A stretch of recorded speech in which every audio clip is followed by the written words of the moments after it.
ত্রয়োদশ জাতীয় সংসদ নির্বাচনে তফসিল ঘোষণার পরও দেশের রাজনৈতিক হত্যাকাণ্ড অব্যাহত থাকায় উদ্বেগ প্রকাশ করেছেন রাজনৈতিক দলগুলো।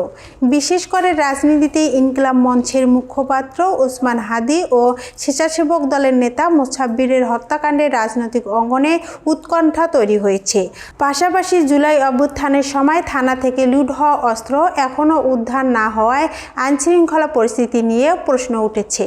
সোমবার ঠাকুরগাঁও সদর উপজেলায় কালীবাড়ি এলাকায় নেতাকর্মীদের সঙ্গে মতবিনিময় শেষে বিএনপির মহাসচিব মির্জা ফখরুল ইসলাম আলমগীর বলেন, অস্ত্র উদ্ধার ও আইনশৃঙ্খলা নিয়ন্ত্রণে সরকার ব্যর্থ হয়েছে। তবে তিনি আশা প্রকাশ করেন নির্বাচন ঘনিয়ে এলে পরিস্থিতির উন্নতি হবে। এ সময় তিনি বলেন, বিএনপি ক্ষমতায় এলে ভারত থেকে পানির ন্যায্য হিস্সা আদায় করা হবে।